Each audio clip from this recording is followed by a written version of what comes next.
You know this lady, right? Her name is Ravonna Rainslayer, and you have seen her in the Loki series as Judge Rainslayer. But do you know, Ravonna Rainslayer was actually the first Moon Knight gifted with superhuman abilities by Egyptian moon god Khonshu long before Mark Spector, who is the actual Moon Knight we have seen in the Moon Knight series. No? Okay, then here it gets interesting. She is actually the love interest of the timekeeper Immortus. Yes guys, the main antagonist you have seen in Loki series, who is called He Who Remains, is actually the version of Kang the Conqueror, who is called the timekeeper Immortus. Now please listen carefully what he says.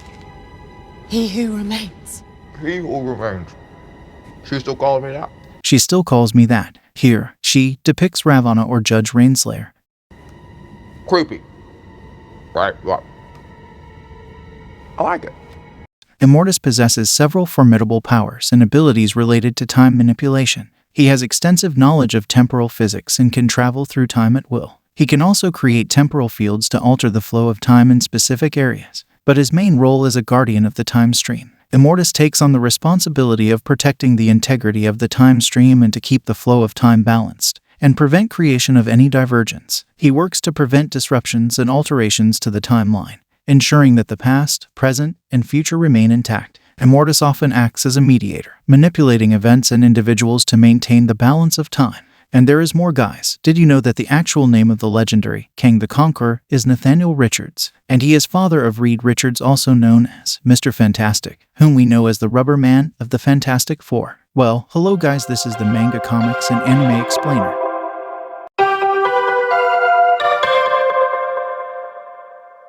Today I am going to start a series on Kang the Conqueror comics, and you have to believe me, the astonishment it holds is way beyond your imagination. The ending will F your mind, so please stick to the end. And a small request, guys, please smash that subscribe button. It won't cost even a penny to you, but will really help me with motivation and inspiration. So let's start, guys. The story starts with Nathaniel Richards, who was born in 31st century in a place called Chronopolis. He is currently 18 years old and has no effing idea he is going to be Kang. Chronopolis was so futuristic that even a 10-year-old boy could learn advanced robotics. The place was abundant of pleasure and entertainment, and Nathaniel felt boring about it, so he got an idea of digging past in history. In search of digging past in history, he went to Victor Von Doom, also known as Dr. Doom's library, where he sees a huge statue of Victor Von Doom. But suddenly the statue came to life and attacked Nathaniel. A shot from a blaster fired from behind Nathaniel, and a portal opened, which sent Dr. Doom to 20th century. Out of astonishment, Nathaniel asked the stranger, "Who are you?" The stranger replies, "The question with 10,000 answers. Out of many things, I am known as the Conqueror, the Eternal, the God Pharaoh Rama Tut, and the Timekeeper Immortus. I am all of them, but most importantly, in the end, I am Kang, and in the beginning, I was you." So, this suggests that Kang is the future version of Nathaniel. But the question is, how did Nathaniel become Kang? So friends, from this point, please listen to every single details and events I will be mentioning,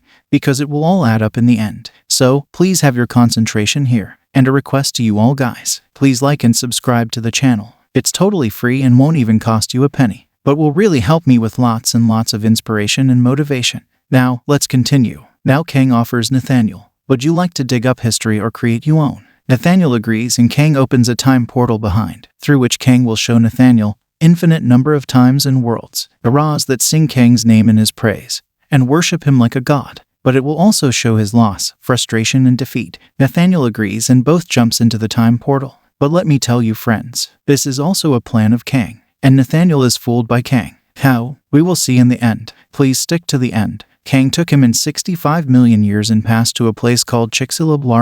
The place was actually during the age of dinosaurs, also called the Mesozoic era, which included 3 consecutive geologic time periods, the Triassic, Jurassic, and Cretaceous periods. The time was exactly at a point in which an asteroid will impact Earth after exactly 1 year, and dinosaurs will become extinct from the face of Earth. Kang showed Nathaniel lots of different timelines and time warps, depicting his glory, fights, and battles with lots of superheroes, even with Fantastic Four, and Earth's mightiest heroes, the Avengers. These are actually lessons to teach Nathaniel, to learn from past, and to strengthen him. His lessons were brutal. He taught Nathaniel to shoot, to kill peoples, and conquer worlds. One night, Kang got so drunk that he took Nathaniel in an event in a far world, where a woman died. Kang cried with the name Ravonna, and gave the most brutal but harshest lesson to Nathaniel: never love. And honestly speaking, guys, I totally support these words of Kang. Love leads you nowhere. It leaves you broken-hearted, deeply saddened, shattered, devastated, and in profound sorrow. I know most of you will not agree with me, but I totally believe that this is the ultimate and harshest reality of the world.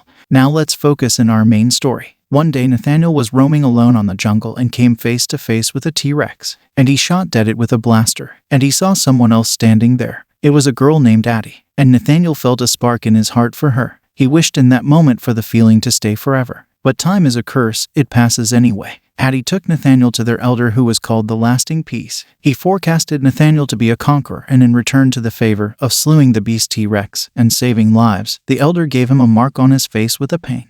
Nathaniel and Addie celebrated and danced that night in joy, and felt in love with her. Soon after that, Nathaniel ran back to Kang explaining what has happened. In response to that, Kang reprimanded Nathaniel and wiped of the paint from his face. Nathaniel revolted and said, "We can save them from the upcoming cataclysm, and I want to save the one thing I love, Addie." Kang slapped him brutally and took Nathaniel to their location and killed the entire village in front of his eyes. Devastated and heartbroken, Nathaniel was planning to escape Kang. He intoxicated Kang's drinks with some herbs, stole his neurokinetic armor, and launched himself into an unknown portal which launched him in a place which was Rama-Tut's empire. Running from Kang, Nathaniel landed in Egypt, ruled by another version of Kang, Rama-Tut the god pharaoh. Chapter 1 ends here. Chapter 2 starts with Nathaniel landing in Egypt during the reign of the god pharaoh, Rama-Tut. It was said that Rama-Tut appeared from heaven in the 95th year during the rule of the 4th dynasty, by the reckoning of the Old Kingdom. Now let me explain in a short what is 4th dynasty and Old Kingdom of Egyptian Kingdom. The history of ancient Egypt is divided into several dynasties, which were ruling periods, characterized by a succession of kings or pharaohs. The number of dynasties that ruled the Egyptian kingdom vary depending on the source and the specific period being considered, but the traditional understanding is that there are 31 dynasties in total. The Old Kingdom was considered from dynasties 1 to 8 and is considered the earliest period of centralized rule in ancient Egypt. The Middle Kingdom consisted of dynasties 9 to 17. The New Kingdom consisted from dynasties 18 to 20, and from dynasties 26 to 31st was called Late Period, and Rama-Tut appeared in the 95th year of the 4th dynasty of the Old Kingdom. Rama-Tut arrived on a wonder of metal and stone, and within a week Rama-Tut entirely destroyed and ended the rule of the 4th dynasty, and thus begun the dynasty of Kang. Upon landing at the location, Nathaniel found himself facing a battalion of soldiers who initiated an assault and launched an attack. Despite courageous resistance and brave encounter, Nathaniel eventually fell into the hands of the soldiers who apprehended him. Nathaniel's neurokinetic armor malfunctioned and encountered a defect in the midst of the fight, but then someone appeared from behind and saved Nathaniel, and they both fled the place. It was the Moon Knight, with face covered in a mask. Moon Knight took him to the house of the forgotten god, Khonshu, and removed her mask, revealing her true face. She says, "I am Ravonna, the Moon Knight." Nathaniel exactly remembered the event in which Kang cried after her death and made Nathaniel swore never love. Kang's neurokinetic armor showed visions to Nathaniel about all the past events of how Ravonna and Kang fought side by side against the god pharaoh Rama-Tut and ended his dynasty. Now I know, guys, it feels confusing. Why will Kang and Ravonna fight against Rama-Tut, who is Kang himself? I will explain in a while. Please stick to the end and memorize every single details exactly as I have explained. Nathaniel and Ravonna sat beside the temple, and she explained that it was forecasted by the forgotten god Khonshu that a hero from beyond time will come from the sky to end the pretender's reign and restore the ancient ways of the kingdom. The pretender here means Rama-Tut, but actually the forecasted hero is not Nathaniel. The truth will reveal later. Please continue watching, guys. In that moment, Nathaniel felt the exhilarating pulse of love for Ravonna. Nathaniel ignored the warning of Kang, never love, thinking he is a creature of hatred, for whom love means nothing. And Nathaniel kissed Ravonna, but they were interrupted by the appearance of Rama-Tut. Rama-Tut captured and detained Ravonna and Nathaniel and brought them to his grandiose palace. Rama-Tut ordered his soldiers to escort Ravonna to his pleasure garden. Ravonna revolted, and so Rama-Tut killed her with his very first weapon, the diode ray. And thus, the love of Nathaniel and Ravonna ended here. But wait, guys, there is more. Rama-Tut was not the only god that appeared out of time during the 4th dynasty and ruled Egypt. There was another god who appeared out of time and attacked Egypt and Rama-Tut at that moment. He was En-Sabah-Nur, whom we better know as Apocalypse, the very first mutant from X-Men series. A war raged between Rama-Tut and Apocalypse's army. But there are still more guys, as forecasted by the forgotten god Khonshu, who will appear from beyond time to end the pretender's reign and restore the ancient ways of the kingdom. It was the Fantastic Four who appeared from another time. and ended the Kang dynasty and restore the ancient ways of the kingdom and disappeared. But the exact details is not mentioned in comics, for how did the Fantastic Four appeared from another time to end the Kang's rule? But now Egypt was restored in its ancient ways under the rule of Apocalypse, and Rama Tut escaped into another time stream. But Nathaniel wanted revenge. With his malfunctioned suit of armor now he cannot warp in time. So, he reached to Apocalypse Castle and begged for help. Now since Apocalypse also wanted revenge from the tyrant Rama Tut, he agreed to help Nathaniel. He sent Nathaniel to future in a form of a sarcophagus or stone coffin, which was excavated and discovered by archaeologists 26,964 years later in future, that is in the 20th century. Chapter 2 ends here. Chapter 3 starts with Nathaniel appearing in 20th century in the form of sarcophagus or stone coffin by Apocalypse. Nathaniel appeared exactly in the time when a league of superpowered individuals were just formed, who were called the Avengers, and the super-cooled body of Steve Rogers was retrieved, revived and added to the league as Captain America. In another event, a flying saucer was spotted just outside miles of Woodbridge, Virginia,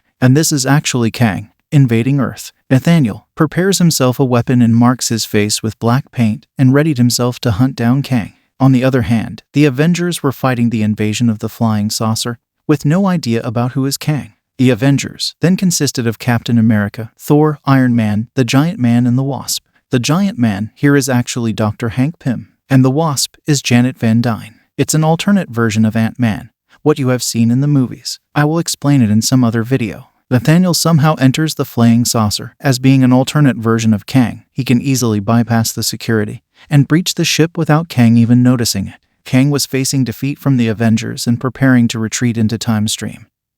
But he was stopped by Nathaniel at gunpoint. Nathaniel confronted Kang for killing the young rebel priestess, Ravonna, during his rule in Egypt.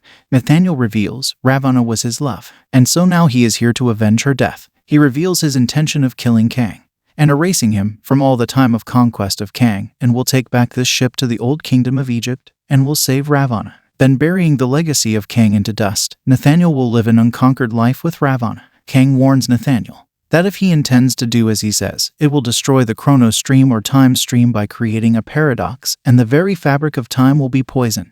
But Nathaniel reminds him the one thing Kang always used to say: time means nothing to Kang. But suddenly they were interrupted by an intruder who appeared through an unknown time portal and says Kang means nothing to Doom. Yes guys, it was him, the tyrant Dr. Doom, who appeared out of nowhere through an unknown time portal into Kang's ship. Now I am sorry guys, I will have to end here for today. But before that I want to ask you a question. Do you have any idea how this mother effer, Dr. Doom, appeared out of nowhere in Kang's ship? Well, if you do, please write in the comment. And if you don't, then please go back and find out. Or guys, you can wait till tomorrow, because the next part with its ending will be uploaded tomorrow. Please don't forget to subscribe guys. It's totally free, but will mean a lot of motivation and inspiration for me. Till then, goodbye friends. See you tomorrow.